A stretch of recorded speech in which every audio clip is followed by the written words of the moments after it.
ዓመተ ክብሩን ልናከብር ልደቱን ልናከብር የተሰበሰብንለት እምትውልደ አንስት አልቦ ዘየአበዮ ተብሎ የተነገረለት መጥምቀ መለኮት ቅዱስ ዮሐንስን ጨምሮ ሁሉ የጌታ ባለሟሎች እግዚአብሔር ባከበራቸው ክብርና ምስጋና ይድረሳቸው።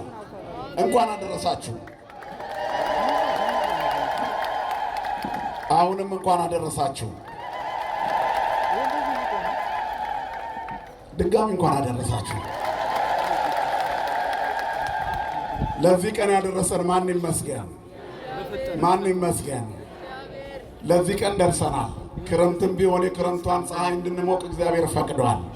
የዛሬ ዓመት ከኛ ጋር የነበሩ ብዙ ሰዎች የተጠሩ አሉ የሄዱ። እኛ ደግሞ ዛሬ ለዚህ ዘመን ብሎናል። የከርሞ ሰው ይበለን መድኃኔዓለም።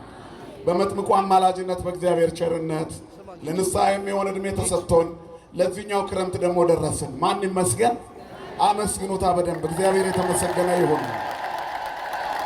ሰዎች በእያንዳንዱ ቀን ውሎና አዳራቸው ውስጥ ውስብስብ ችግሮችና ሰልፎች ይጋፈጣሉና በእያንዳንዱ ብርቱ ሰልፍ ውስጥ ግን አብሯቸው የማይለይ እግዚአብሔር ከነሱ ጋር ካለ ይሻገራሉ። በሕይወትም በሞትም መሻገር አለና ተፈቅዶልን በሕይወት የተሻገርን እኛ ስለሆንን ምድር ላይ እንድንቆይ የተፈጠርንለት ዓላማ ምስጋና ስለሆነ ነው እናመስግነው የምንለው። ክብርና ምስጋና ለአምላካችን ለእግዚአብሔር ይሁን። ወዝንቱ ውእቱ ማኅቶት ዘያሃቱ ወያበርህ፣ ይህ በእውነት የሚነድና የሚያበራ መብራት ነው ይላል። ዕለቱን በተመለከተ ታቦተ ሕጉ ከመንበረ ክብሩ ወጥቶ ዑደት ካደረገ በኋላ ለአጭር ደቂቃ በሚሰጠው ትምህርት ትሰማላችሁ። ይህችን ጥቅስ ግን የምጠቅሰው ስለ ዮሐንስ የተነገረ ስለሆነ ቀኑ የእሱ ስለሆነ ወብዙኃን ይትፌስሑ በልደቱ የተባለለት በመወለዱ ሁሉ ደስ ይላቸዋል የተባለለት ዕለቱ ስለሆነ መነሻ እርሱን አድርገን የቅዱሳን ሕይወታቸው እንደ ጧፍ እየነደዱ ለሌሎች ማብራት ለነፍሳቸው የሚጠቅመውን ሥጋቸውን በመርሳት ማለፍ እንደሆነ ማየት እንድንችል ነው። ለጥቂት ደቂቃ ታቦተ ሕጉ ወጥቶ እስከሚባርከን ድረስ በቃል እግዚአብሔር እንቆያለን። የሚያስተምረን ማን ነው ወገኖቼ? ማን ነው መምህራችን? ክብርና ምስጋና ለስሙ ይሁን። ይህ በእውነት የሚነድና የሚያበራ መብራት ነው፣ ጧፍ ነው ይላል የዮሐንስ ወንጌል ምዕራፍ 5 ላይ የተጻፈው ቃል። ዮሐንስ የጌታን መንገድ አዘጋጁ፣ ጥርጊያውን አቅኑ ብሎ እየሰበከ የመጣ ነው። ባለብዙ ጸጋ መጥምቅ ነው። አምላኩን ያጠመቀ መጥምቀ መለኮት ነው የሚባለው። ሁሉ ካህን አጥማቂ ሊሆን ይችላል። ሌላው ኢአማንያንን ወደ እምነት ለማምጣት ሕሙማንን ወደ ፈውስ ለማምጣት ያጠምቃል ሌላው ካህን። ዮሐንስ ግን አምላኩን ነው ያጠመቀው። ፈጣሪውን ሰማይን ያለ ምሰሶ መሬትን ያለ ካስማ የዘረጋውን እግዚአብሔርን ለማጥመቅ የበቃ ሰው ነው የሆነው ዮሐንስ። ለዚህ ነው ከሴቶች ከተወለዱት እሱን የሚተካከለው የለም የተባለለት። ስለዚህ መጥምቅ ይባላል። ካህን ነው። ታዲያ ካህን ያልሆነ ዝም ብሎ ምዕመን ያጠምቃል እንዴ? አይቻልም። የጥምቀት ሥርዓት ስልጣነ ክህነት ባላቸው ነውና ስልጣነ ክህነቱ ለአጥማቂነት አብቅቶታል። ነቢይ ነው። መጻያቱን አስቀድሞ የሚናገር ትንቢት የተናገረ ነው። ጌታችን ኢየሱስ ክርስቶስን ለማጥመቅ እየተዘጋጀ ሌሎቹን እያጠመቀ ሳለ ምንድን ነው ያለው?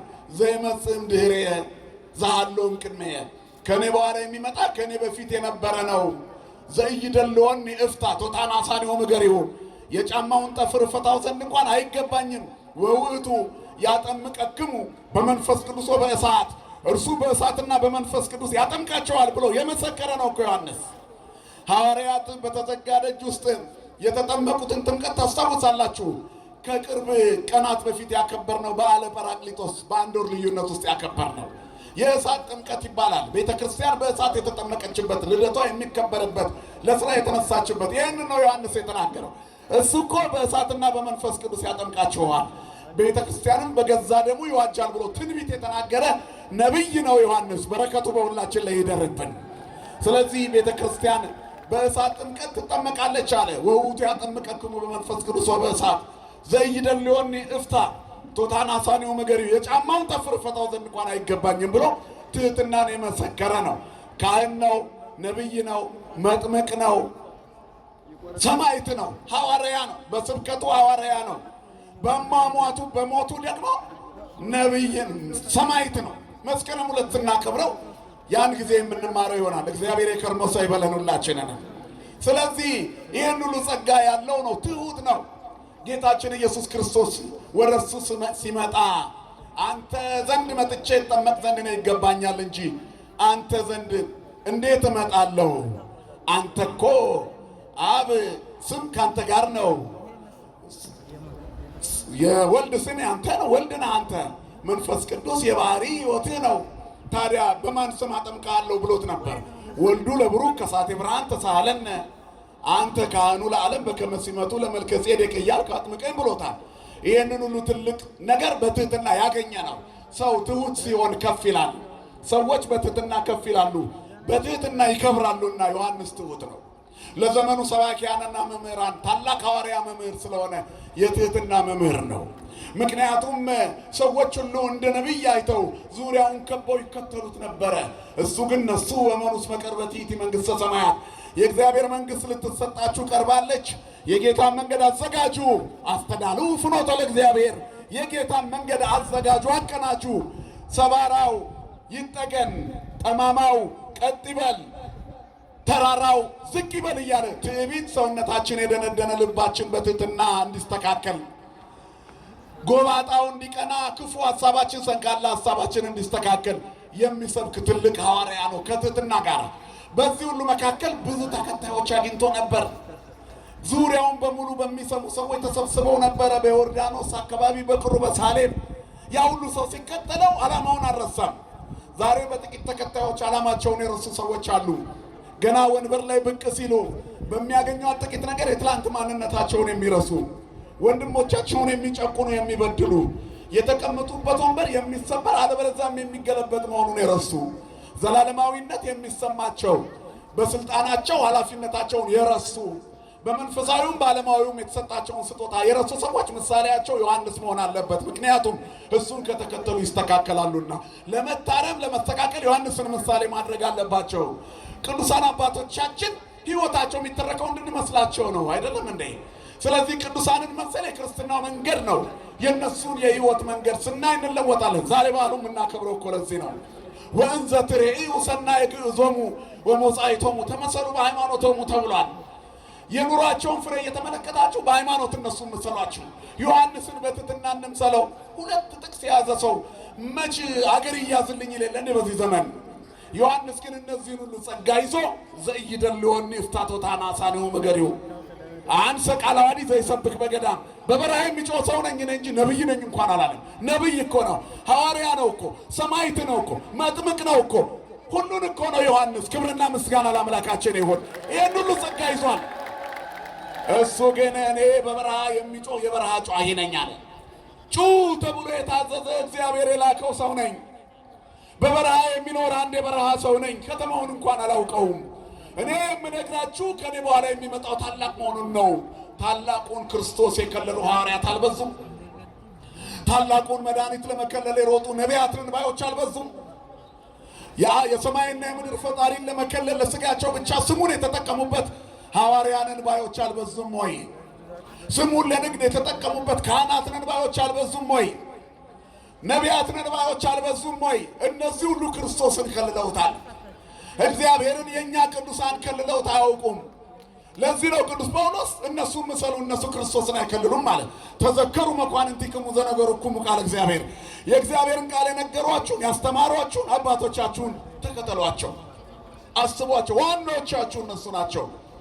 ሐዋርያት እግዚአብሔርን የምናይባቸው መስታወቶቻችን ናቸው። ቅዱሳን ጻድቃን እና አቡነ ተክለ ሃይማኖት የምናኔን ሕይወት በእነሱ አየን። በምናኔ ሕይወታቸው ክርስቶስ ሲገለጥ አየን። ወንጌል ዓለምን ዞሮ ለመስበክ ብሕትውናና መንፈሳዊነት ትልቅ ሚና እንዳለው ከትህትና ጋር አሳዩን። መጥምቀ መለኮት ቅዱስ ዮሐንስን በትህትና መስበክ ከፍ እንደሚያደርግ አሳየን። ራሱ ጌታ ኢየሱስ ክርስቶስ ዮሐንስ እስር ቤት እያለ በልሶ ያስተምር ነበረ። ጌታም መንግሥተ ሰማያት መቅረቧን ደግሞ ዮሐንስ የተናገረውን ተናገረ። አሁን የእግዚአብሔር መንግሥት ልትሰጣችሁ ቀርባለች አለ። የመንግስቱን ወንጌል ይዞ የመጣ ንጉሱ እግዚአብሔር ራሱ ክብርና ምስጋና ለስሙ ይሁን። ሰማይን ያለ ምሰሶ መሬትን ያለ ካስማ የዘረጋ እኛን ካለመኖር ወደ መኖር ያመጣን አንፈልግህም ብለን በክህደት ጥርሳችን እጆቹን ነከስ ነው። በለስ ስናላምጥ የእግዚአብሔርን እጅ ነው ያደማ ነው። ያ እጅ መጥቶ ቀራንዮ ላይ የደማው በችንካር ብቻ አይምሰላችሁ፣ በክህደት ጥርሳችን የደማ ነው። እርሱ ግን በዚህ ቁስሉ ውስጥ ግን የተናገረው ወዳጆቼ ብሎ ነው የጠራል። ልጅ አባቱ ቢነክሰው ልጄ ነክሶኝ ነው አይልም። ምክንያቱም ፍቅሩ ነዋ። እግዚአብሔርን ስለኛ ከቆሰለ በኋላ ይሄ ሁሉ ቁስል ምንድነው ሲሉት በወዳጆቼ ቤት የቆሰልኩት ቁስል ነው አለ። እኛ እኮ ተናካሾች ነን። ግን የሚያሳዝነው ያ ጥርሳችን ዛሬም አልዶሎዶመም፣ መናከስ አላቆመም። ባልንጀራውን የሚናከስ ወንድሙን የሚናከስ እናት አባቱን የሚናከስ በመንገድ ላይ ተናካሽ መሆን እንዴት ያሳፍራል! እግዚአብሔር የሞተለት ሰው ክፉ እንዴት ይሆናል? ስለዚህ ተዘጋጁ ነው መልእክቱ። መንግስቱ ልትሰጣችሁ ነው። ስለዚህ የክህደት ጥርሳችሁ ይደልድም፣ የንስሐ አይምሯችሁ ይነሳ፣ ዕውቀታችሁ መስተሃለያችሁ ለበጎ ነገር የተዘጋጀ ይሁን። ከበጎ ነገር ጋር ተዘጋጁ። ፍቅራችሁ የሚገለጥ ይሁን። ክፋትን የምትጸየፉ ሁኑ። ከመልካም ነገር ጋር ተባበሩ። በወንድማማችነት መዋደድ እርስ በራሳችሁ ተዋደዱ። ይሄ ነበረ ምክሩ። እርስ በራሳችሁ ተከባበሩ፣ የእግዚአብሔር መንግስት ልትሰጣችሁ ነው። ተዘጋጁ። የበደለ ይካስ የቀማ ይመልስ፣ መንግስተ ሰማያት ቀርባለች። የዮሐንስ ደቀ መዛሙርት ከጌታም ጋር ነበሩ። ሄዱና እስር ቤት ላለው ዮሐንስ መምህር ሆይ አንተ የምታስተምረውን እያስተማረ ነው ሲሉት፣ ዮሐንስ ሰው ነውና ትንሽ የሆነ ነገር ተሰማው። ላከ መልእክት፣ ሂዱ ወደ መምህር ንገሩት፣ ወደ ጌታ የሰበኩት ይመጣል ያልኩት አንተን ነው ወይስ ሌላ ነው? ሂዱና ንገሩት። ዕውራን ያሉ ለምጻሞች ይነጻሉ፣ ድውያን ይፈወሳሉ፣ ሙታን ይነሳሉ። የሰው ልብ በወንጌል እየተከፈተ ነው። በእኔ የማይሰናከል ብፁዕ ነው አለ የእኛ መድኃኒት። ክብርና ምስጋና ለስሙ ይሁን። ከዚያ በኋላ ዮሐንስ ይህን ከሰማ በኋላ ዘቦቱ መራት መራዊ ውእቱ አለ። ሙሽራይቱ ያለችው ቤተክርስቲያን ያለችው እርሱ ሙሽራ ነው። ቤተክርስቲያንን በደሙ ሊዋጃት በደም ሊሞሸር የመጣ ሙሽራ ክርስቶስ እንዳለ ተናገረ። ከዚያ በኋላ ምን አለ? ሚዜው ግን በሙሽራው ቃል ደስ ስለሚለው ልቡ ሐሴት ያደርጋል አለና ወፍስሐ ዚአየ ሰማው ተፈጸመ። አሁን ደስታ የተፈጸመች። ምክንያቱም መድኃኒት ክርስቶስ በዓለም ተገልጧል። ጥላዬን ያላጠላሁበት፣ እኔ ልታይ ያላልኩበት፣ እስከ እስር ቤት የመሰከርኩለት፣ ዋጋ የከፈልኩለት ወንጌል ተገልጧል አለ። ክብርና ምስጋና ለአምላካችን ይሁን። ክርስቲያኖች ደስ ሊላቸው የሚገባው መቅደሱ ሲሞላ ነው፣ ሰው ሲበዛ። ምክንያቱም እግዚአብሔር በፍቅሩ ሰዎች እየሳበ ነው ማለት ነው። አንሰ በጽድቅ ርዕይ ገጸከ ወእጸግብ በርዕየ ስብሐቲከ፣ እኔ ግን በጽድቅ ፊትህና ያለው ክብርህን ሳይ እጠግባለሁ። ክብርህን ሳይ የእግዚአብሔር ክብሩ የቆራቢያን ቁጥር መጨመር ነው። ይህን ታውቃላችሁ። ባልና ሚስቶች ዓለምን በቃን ብለው ከዚህ በኋላ ማጭበርበሩ፣ መዋሸቱ፣ መቅጠፉ ይቅር። በዚህ ዓለም በትግል እንኖራለን። ስንደክም የሚያበረታን፣ ስንወድቅ የሚያነሳን፣ ስናጠፋ የሚያርመን፣ መልሶ የሚያነሳን እግዚአብሔር ከኛ ጋር አለ። ክርስቲያን ሥጋው ደሙ ከተቀበለ በኋላ ቢወድቅ እንኳን አይኮነንም፣ እንደገና ይነሳል። ትልቁ ክብር ይሄ ነው። ክርስቲያን የማይወድቅ ማለት አይደለም፣ የማይጠፋ ማለት ነው። ቅዱስ ጳውሎስ ሁለተኛ ቆሮንቶስ ምዕራፍ 6 ላይ እኛ ክርስቲያኖች እንወድቃለን እንጂ አንጠፋም ማለት። ለምን? ከማይጠፋው ሁሉን የጠፋውን ከፈለገ ከክርስቶስ ነን። ክብርና ምስጋና ለአምላካችን ይሁን። እንወድቃለን እንጂ አንጠፋም። ስለዚህ ክርስቲያን በወድቅ እነሳለሁ ማለት አለ። እመኒ ወደቁ ትነሳ። ሰይጣንን የሚያሳፍረው ቃል ይሄ ነው። በወድቅ እንኳን እነሳለሁ፣ በጨለማ ብመላለስ እግዚአብሔር ብርሃን ይሆንልኛል። ትልቁ ይሄ ነው። ስለዚህ እግዚአብሔር ብርሃን እንዲሆንለት ክርስቲያን በትንሣኤ ልቡና መነሳት አለበት። የልቡና ትንሣኤ ራሱን በንስሐ በማዘጋጀት ራሱን ለእግዚአብሔር በማዘጋጀት የዛሬው በዓል ዛሬ ብቻ አክብረን የምንመለሰው አይደለም። በውስጣችን እንደ ሻማ መብራት አለበት፣ ላይጠፋ። ሁለንተናችንን መቀደስ አለበት። ስለዚህ ያለ ጌታ ስለ ዮሐንስ መናገር ጀመረ። ምን ልታዩ ምድረ በዳ ወጣችሁ እያለ ተናገረ። ነፋስ የሚያወዛውዘውን ሸምበቆ ነው። ምን ልታዩ ወጣችሁ? ምን ልታዩ ወጣችሁ? ነቢይን እላችኋለሁ፣ እውነት ነው፣ ከነቢይ የሚበልጠው እርሱ ነው። የወጣችሁት ዮሐንስን ልታዩት ነው። እውነት እውነት እላችኋለሁ ከሴቶች ከተወለዱት ዮሐንስን የሚያክል የለም። ይሄ የሚነድና የሚያበራ ጧፍ ነው አለ። ክብርና ምስጋና ለአምላካችን ለእግዚአብሔር ይሁን። ጧፍ ሲነድ ለራሱ ይቀንሳል፣ ነገር ግን ብርሃኑ ለሌላው ይተርፋል። ሰዎች ለእኔ ብለው የሚኖሩ ከሆነ ምንድን ነው? ኢጎ ውስጣቸውን ይሞላዋል። እግዚአብሔር ራስ ወዳድነትን ይጠላል። ክርስትና ለሌሎች መትረፍ ነው። ዮሐንስ ለሌሎች ያበራ ነው ቀልጦ። ማነው ለወንድሙ እንኳን ዋጋ የሚከፍል? በዚህ ጊዜ ሰዎች ወንድሞቻቸውን በጣም የሚወዱ እንኳን ቢሆኑ ፍቅሩ መስዋዕትነትን የሚያስከፍል ከሆነ ወደ ኋላ ያፈገፍጋሉ። ክርስትና እንዲህ አይደለም። እስከ ሞት ድረስ ለሌሎች መኖር ነው። ይህንን ያሳየን ዮሐንስ ነው። እየነደደ ያበራል አለ። ሌሎቹም ቅዱሳን ይህን አድርገዋል። እኛ በወንጌል ከፍ እንድንል የቅዱሳን አባቶቻችን በረከት ይሄ ለእኛ የተረፈልን የበዙት ምድርን እንደ ደመና ሞልተውልን ያለ ቅዱስ ጳውሎስ። ዳዊትም ወበሃቤ የሰ ፈድፋደ ክቡራን አይርክቲከ እግዚኦ ይላል። ወዳጆችህ የበዙ ናቸው በእኔ ዘንድ። እውሄልቆሙ ዘመውፃ ይበዝሁ ወፍድፋደ ጸኑም ቀደምቶሙ ከቀደሙት ይልቅ በዙ እቆጥራቸው ዘንድ አቃተኝ ይላል። ሶሎሞንም እንጎታት መዓዛ ወሃቡ ትርንጎችም መዓዛቸውን ሰጡ። ወውስተ አጻዲነ ኩሉ አቅማ ሐዲስ ዘምስለ ብሉይ ወልድ እሁየ አነ ዘንተ ኩሎ አነ አቅረብኩ ለከ ይህንን ሁሉ ለአንተ አቀረብኩልክ። እንጎታት መዓዛ ወሃቡ ትርንጎች መዓዛቸውን ሰጡ። ወውስተ አጻዲነ ኩሉ አቅማ በግንቦቻችን ዙሪያ ያሉ ይላቸዋል። ሐዲስ ዘምስለ ብሉይ አሮጌዎቹና አዲሶቹ ቅዱሳን በየትኛውም ዘመን ያሉት ውበታቸው አይጠወልግም። ሙሴ ዛሬ ለኛ ውበቱ መዓዛው ሽታው ያማረ ነው። ኤልያስ የብሉይ ኪዳን ነብይ ነው፣ ዛሬ መዓዛው ሽታው ያማረ ነው።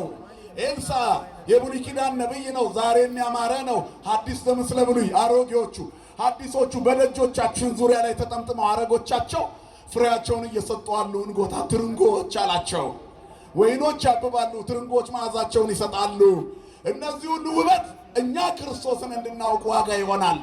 እንጎታት አላቸው ውበታቸውን የሰጡ መዓዛቸው በደም የተገለጠ በመስዋዕትነት የተገለጠ ዋጋ የተከፈለበት አለ ሶሎሞን። ዳዊትም እውሄልቆሙ ዘመውፃ ይበዝሁ አለ። እነዚህ እኮ ብዙ ናቸው ቆጥሬ አልጨርሳቸውም አለ። እነዚህ ቅዱሳን ናቸው። ቅዱስ ጳውሎስም ተዘከሩ መኳንንቲክሙ ዘነገሩክሙ ቃለ እግዚአብሔር አለ። የእግዚአብሔርን ቃል የነገሯችሁን ዋኖቻችሁን አስቧቸው አለ። ወእንዘ ትሬኡ ሰናየ ግዕዞሙ ወመጻኢቶሙ ተመሰሉ በሃይማኖቶሙ የኑሯቸውን ፍሬ እየተመለከታችሁ በሃይማኖት መሰሏቸው አለ። እነዚህ ሁሉ በስተውልን ሳለ ምን ነው የሃይማኖት እድገት ልምሾ ያዘን? መንፈሳዊ ቁመናችን ለምን ተዛነፈ? ከአንገት በላይ ብቻ የሆነ ክርስትና ለምን በዛብን? እኔ ብቻ ልናገር በምላስ የሚጸደቅ ይመስል የተናጋሪው ቁጥር ለምን በዛ? የሚሰሙ ጆሮዎች ለምን አነሱ? የእግዚአብሔር ሽታ መዓዛ ለምን ከትውልዱ ጠፋ? ከምድሪቱ ጦርነት ለምን አላቆምም አለ? ኑሮ ለምን ወደ ላይ እየገፋ የመኖር ስጋት አስጨነቀን? ቀንና ሌሊቱ ለምን ተደበላለቀብን? የጨፈገጉ ፊቶች ለምን በዙ?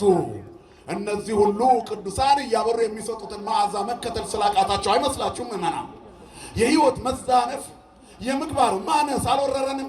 የምንናገር እንጂ የምንኖር መሆን አልቻልንማ። ክርስትና የሚጣፍጠው ሲናገሩት አይደለም ሲኖሩት ነው። እግዚአብሔር የመኖርን ክህሎት ለሁላችንም ያድለን። ስለዚህ ከቅዱሳን የምናገኘው በረከት ይሄ ነው። ዛሬ በአማላጅነታቸው በረከት እናገኛለን። ታቦተ ሕግ ወጥቶ እንዲገባ ግን ንገሩት ለዮሐንስ አስምረኝ በሉት። ዮሐንስ በሉ እስኪ ሁላችሁ ዮሐንስ ሆይ በሉ፣ መጥምቁ ሆይ፣ ሰማይቱ ሆይ በሉ እስኪ፣ ሐዋርያው ሆይ በሉ፣ ነብዩ ሆይ በሉ፣ መጥምቀ መለኮት ሆይ በሉ። አስምረኝ፣ አስተምረኝ። በቃ ከቅዱሳን በላይ አስተማሪ ማን አለ? የተጻፈ ሸምድዶ መናገር ማይሆኛ እየተናገርን አይደለም። ንግግር አይደለም ያጸድቀው ሕይወት ነው።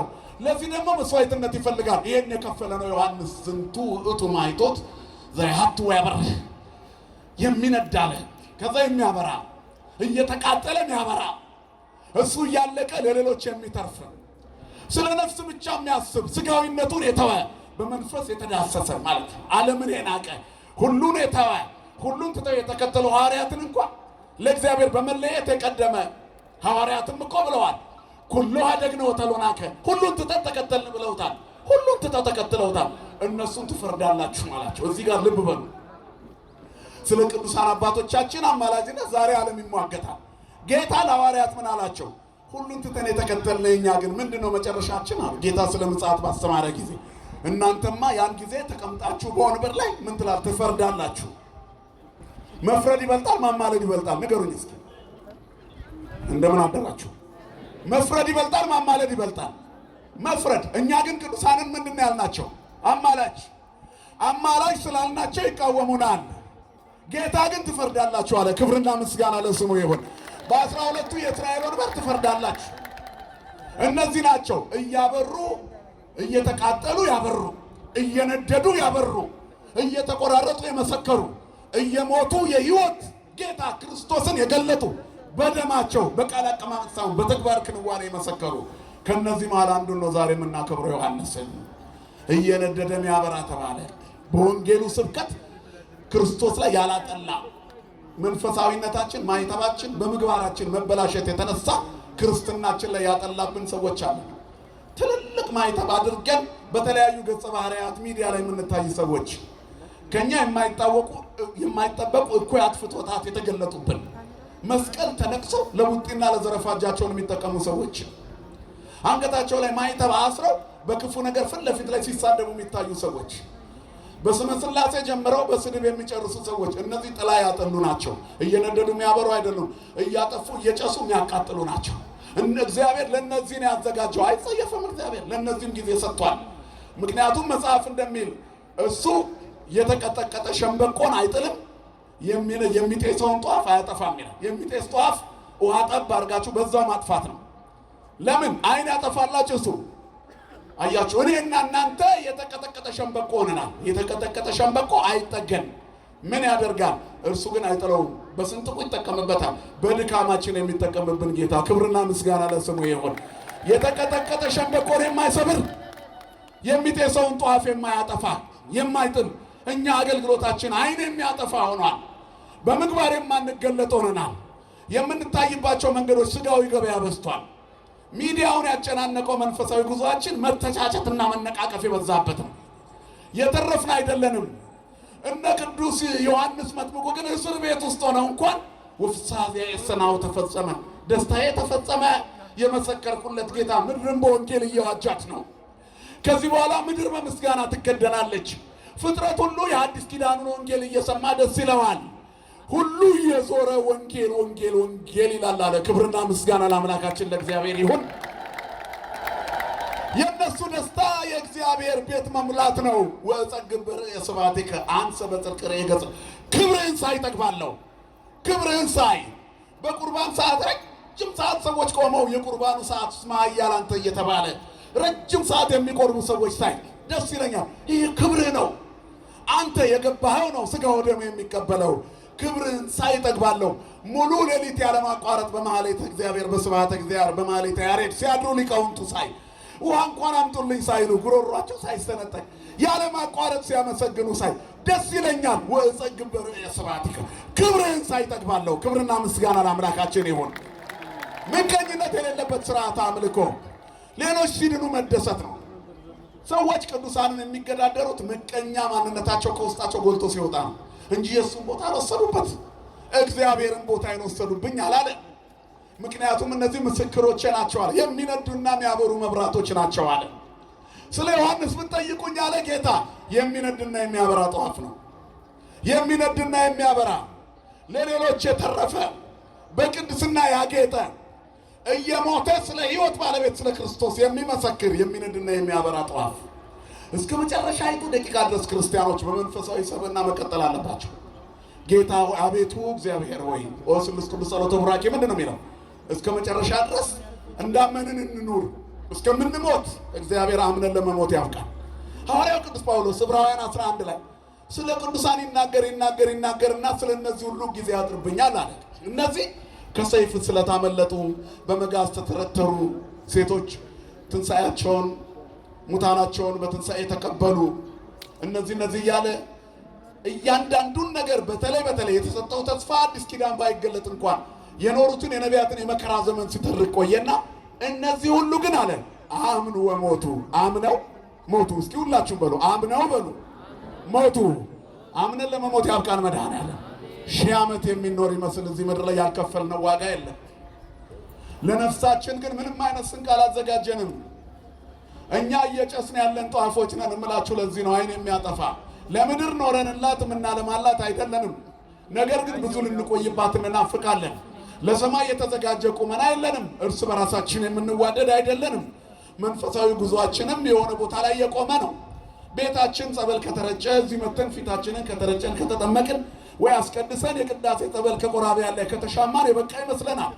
ክርስቶስ ለኛ የሰጠውን ስጋ ወደሙ ሳንቀበል ወደ ቤት እንሄዳለን። ስለዚህ ብዙ ጊዜ በዚህ ደግሞ የምግባር ብልሹነታችን ብዙ ነው። በየቀኑ ስንናደፍ እንውላለን። የሚጤስ ጧፍ እኛ ነን፣ ግን እግዚአብሔር ታግሶናል። ስሙ የተመሰገነ ይሁን። የሚጤሰውን ጧፍ አይጥለውም አያጠፋውም ይላል። አያችሁ፣ እየጤሰ ያለውን ጧፍ እፍ ማለት ይበቃል። እግዚአብሔር ግን እንዲህ አላለም፣ ትቆይ ብሏል። ቅድም ስጀምር ብያቸዋለሁ።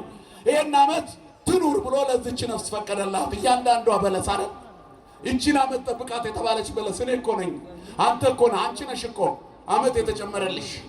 ስንት መልአክ ለምኖልኝ ይሆን ለኔ ሳልዘጋጅ ዝም ብዬ ቃሉን የምናገር መተግበር ያቃተኝ፣ ክርስትናን በሕይወት የማልኖር መንፈሳዊ ቋንቋ ብቻ የምናገር መንፈሳዊ ትርጓሜ የሌለው ሕይወት ግን መልአኩ አልተወኝም። እነ ቅዱስ ሚካኤል እነ ቅዱስ ገብርኤል አይቺን ዓመት ትለፍ እያሉ ይለምናሉ። ክብርና ምስጋና ለአምላካችን ለእግዚአብሔር ይሁን። ምን እስከምንሆን እስከምናበራ የሚበራ ጧፍ መሆን አለበት ክርስቲያን። የሚነድና የሚያበራ ጧፍ፣ የሚመሰክር ሞትን የማይፈራ ክርስትናውን በትክክል የሚኖር ለድሃ የሚራራ በምስኪን ጉሮሮ ውሃ ጠብ ሲል የማይሰስት ካለው የሚያካፍል ተካፍሎ የሚበላ የእግዚአብሔርን ቃል ለመስማት ጆሮዎቹ የተከፈቱ ክፉ ነገር ላለመናገር አፉ አንደበቱ የተደፈነ ክርስቲያን ማለት ይሄ ነው። እግዚአብሔርን በመፍራት የሚኖር የቅዱሳን መልእክት ይሄ እኮ ነው። እያያቻቸው ተለወጡ የተባለው ለዚህ ነው። ወንዘ ትርእዩ ሰናይ ግዕዞሙ መጻይቶሙ ተመሰሉ በሃይማኖቶሙ፣ በሃይማኖት ምሰሏቸው። የኑሯቸውን ፍሬ እየተመለከታችሁ ዮሐንስን እያየን እንለወጥ። በክርስቶስ ላይ ጥላ ያላጠላ ሰውየው አሳ ላይ አጠምዶ ወንዝ ሄዷል እና ድሃ ነው። በየቀኑ ቅርጫውን እየሞላ ይመለሳል ለልጆቹ ለቤተሰቡ። አንድ ባለጸጋ ደግሞ ዛሬ ልዝናና አሳ ላጥምድ ብሎ ሄደ እና ባለጸጋው ፀሐይ እንዳይመታው ጀርባውን ፀሐይ እያሞቀ ነው መንጠቆር የሚያስቀምጠው። ምንም ማጥመድ አልቻለም። ያኛው ደግሞ ግንባሩን ፀሐይ እያስመታ ያጠምዳል። ከሰዓት ደግሞ ሲሆን ፀሐይዋ ስትዞር ይሄኛውም ዞሮ ፊቱን ለፀሐይ እየሰጠ ነው የሚሰበስበው። ባለጸጋው ምንም አላገኘም። ምንድነው አሳዎቹ ድሃና ሀብታም ይለያሉ እንዳለ መቼም ትምክህት ይሄንን ዓለም ሞልቶታል። እኔ ልዝናናባቸው ነው፣ አልበላቸውም፣ እንዳንተ አልፈልጋቸውም። ባገኛቸው እንኳን መልሼ ነው ወረውራቸው። ለምንድን ነው እኔ ጋር የማይመጡት? ከአንተ የተሻለ ምግብ ነው ሰክቼ መሰጣቸው አለ። አይደለም አንተ አላወክም፣ ጥላህን ውሃው ላይ አጥልተህ ቤት በኩል ይብሉ ምግብህን አላዩትም አለ። እኔ ግን አለ ጥላዬን አላጠላሁም፣ ግንባሬን ፀሐይ እያስመታው ጥላዬ ከጀርባ መሬቱ ላይ ነው ያለው። የሰጠዋቸውን ትንሽ ምግብ ያያሉ፣ በዛ ወስዳቸዋለሁ አለ። ክርስቲያኖች የሚጠመዱ አሳዎች ናቸው። የሚጠመዱበት መረብ ወንጌል ነው። ኢትፍራ እምይእዜሰ ታሴግር ሰብአ፣ ከዚህ በኋላ አትፍራ ሰውን ታጠምዳለህ ተብሏል ጴጥሮስ። ሐዋርያት ግንባራቸውን መከራ እያስመቱ ነው እኛን ወንጌል እንድናውቅ ያደረጉን። እና አቡነ ተክለ ሃይማኖት የመከራ ሕይወት እየገፉ ነው ወንጌል የሰበኩልን። እና አቡነ ገብረ መንፈስ ቅዱስ አጋንንትን መባረቅትን በማዘዝ ድል ያደረጉት በተጋድሏቸው ጽናት ነው። እነ ቅዱስ ጊዮርጊስ 3 ጊዜ ሞተው ተነስተው ነው። እነ መጥምቀ መለኮት ቅዱስ ዮሐንስ አንገታቸው ተቆርጦ 15 ዓመት እንደገና ከአንገት በላይ በማይፀን የተጀመረ ስብከት በሞት አልተቋረጠም። በማመሰላችሁ በዮሐንስ ብቻ ነው። ክብርና ምስጋና ለአምላካችን ለእግዚአብሔር ይሁን። ስለዚህ አለ በጥላ እየከለልከው ምግቡን እንዴት ይብላው? የዚህ ዘመን መምህራን እኛም እንደዚህ ነን። ማንነታችንን ነው ለማሳየት የምንሮጠው፣ ክርስቶስን ለመግለጥ የምንሮጥ አይደለንም። ጥላውን አጥልተናል፣ ስጋው ደግሞ ምዕመኑ እንዳያይ አድርገናል። ስለዚህ እየነደዱ የሚያበሩ ጧፎች መሆን አለባቸው አገልጋዮች። ይህን የምናገረው ስለ መምህር ብቻ አይደለም፣ ስለ እናንተም ነው። መሰናክል አይደለን እንዴ? አስቀዳሽነት እኮ ራሱን የቻለ ሐዋርያነት ነው። ባለ አንድ መክሊት ልትሆኝ ትችያለሽ።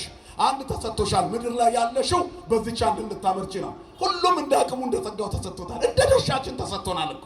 ሁሉም ከሐዋርያ ነው፣ ሁሉ ይሰብካል። አንድ አባወራ ለልጆቹ መምህር እኮ ነው። ጥሩ የሚያስቀድስ ምዕመናን ለአካባቢ ሁሉ ይተርፍ የለ።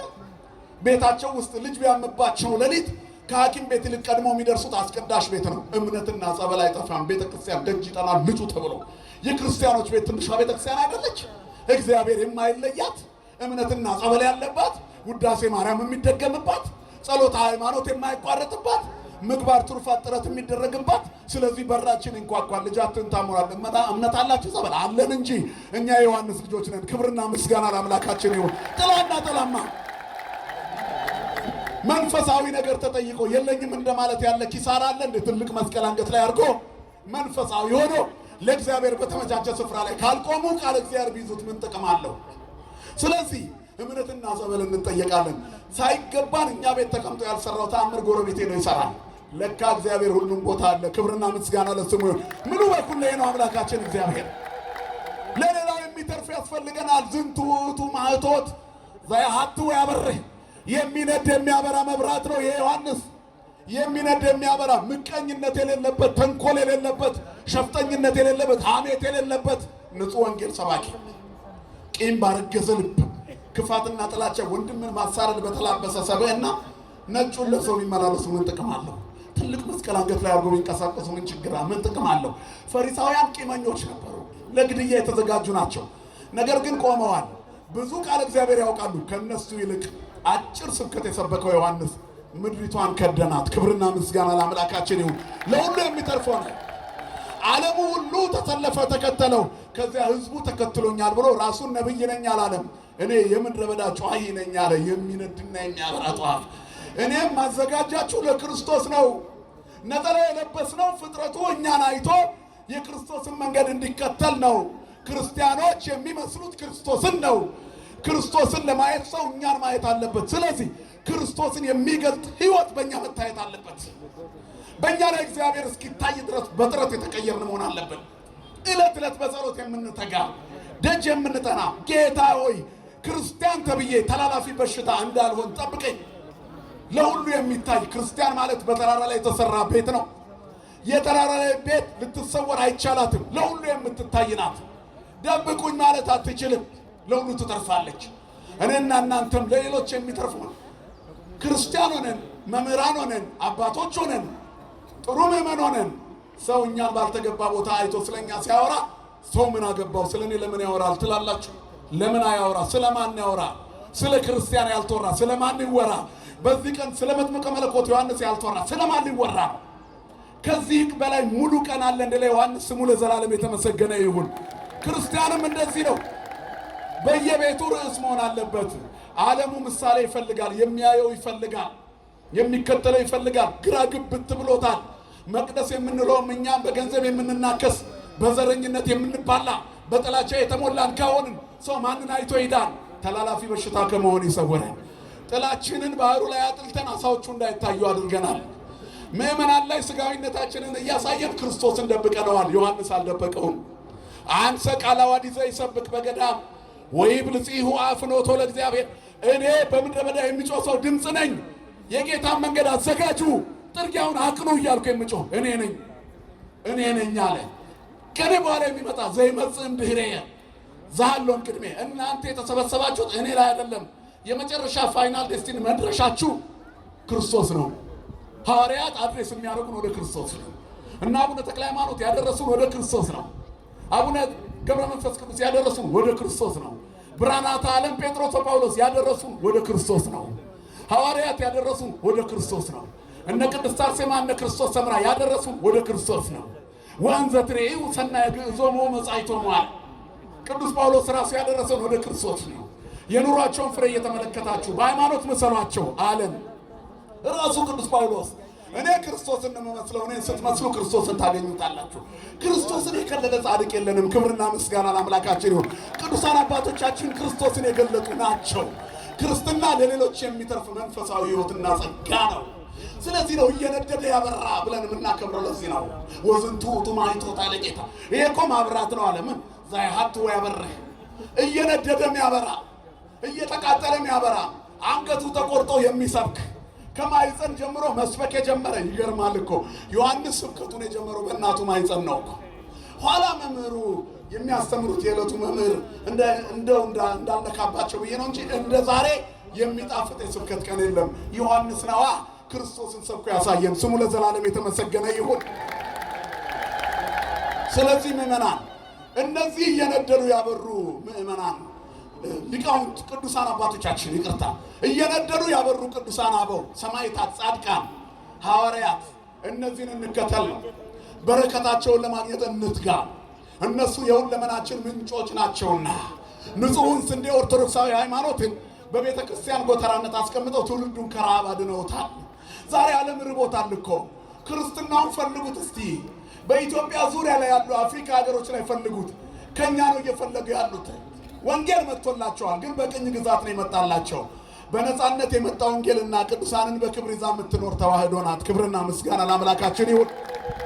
ስለዚህ ሌሎች የሚበሉት ባጡበት፣ እኛ ግን ከጎተራ እያመጣን እያወጣን እንድንበላ በቤተ ክርስቲያን ጎተራነት የሊቃውንቱ ትምህርት ጥቅጥቅ ብሎ ሞልቷል። ዛሬ ዮሐንስ በብዙ መልክ ይተረካል። ይህ ሁሉ ለምንድን ነው? እየነደደ የሚያበራ ጧፍ ስለሆነ፣ የከፈለው ዋጋ በሰማይ የማይጠፋበት ስለሆነ። ውዳችን ክርስቶስን ስለወደደልን ቅዱሳንን የምንወዳቸው ውዳችን የሆነ ክርስቶስን ስለወደዱልን እኮ ነው። አንዲት ሴት ወንጌል ላይ ያላያችሁ የሽቶውን ብልቃጥ ሰብራ እግሩ ላይ አርከፈከፈች። ጌታ ምን አለ? አማን አማን እብለክሙ በሀበ ተሰብከ ዝወንጌል ውስተ ኩሉ ዓለም ይንግሩ ላቲ ዘገብረት ዛቲ ብእሲት ወይስክርዋ። እውነት እውነት እላችኋለሁ ይህቺ ሴት ወንጌል በሚሰበክበት ዓለም ሁሉ ይነግሩላታል።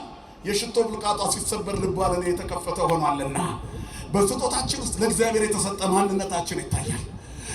ቅዱስ ዮሐንስ መጥምቁ ሁለመናውን የሰጠ ነው። ያቺም ሴት ያን ስላደረገች በወንጌል ሁሉ ይነገርላት ተባለ። እነዚህ ናቸው ቅዱሳን፣ የሁለመናችን ምንጮች፣ ክርስቶስን ያየንባቸው መስታወቶች፣ ስለ አምላክ የምንተርክባቸው፣ ሕይወታቸው አስተማሪ፣ ተጋድሏቸው አስተማሪ፣ ስብከታቸው ሕይወት የሆነ ለሌላው የተረፈ የሚነዱና የሚያበሩ ጧፎች፣ ለራሳቸው ያልሰሰቱ እግዚአብሔርን ለመግለጥ አንድ ቅንጣት አልሰስት የሌላቸው ሁለንተናቸውን ሰጥተው መስቀሉን የገለጡ ስለ መስቀሉ ክብር ዓለም ያልተገባቸው የሆኑ በሰይፍ ስለት የተጓዙ በቆዳና በሌጦ ተወጥረው እንደ ቆዳና ሌጦ ተገፎ ሰውነታቸው መከራ የተቀበሉ እንደ ሽንኩርት የተቀረደዱ እንደ ላም የታረዱ ዋጋ የከፈሉ እነዚህ እየነደዱ ያበሩ ጧፎች በረከታቸው በሁላችን ላይ ይደርብን። የቅዱሳን አባቶቻችን በረከት አይለየን። ከነሱ ጋር ጸጋ ረድኤት እንድናገኝ አምላካችን እግዚአብሔር በቅዱሳን አባቶቻችን ይባርከን። ንስሐ ገብተን ሥጋው ደሙ ተቀብለን የመንግሥቱ ዜጎች ለመሆን ያብቃን። ታቦተ ሕጉ እስከሚወጣ እንዘምራለን። ይቆየን።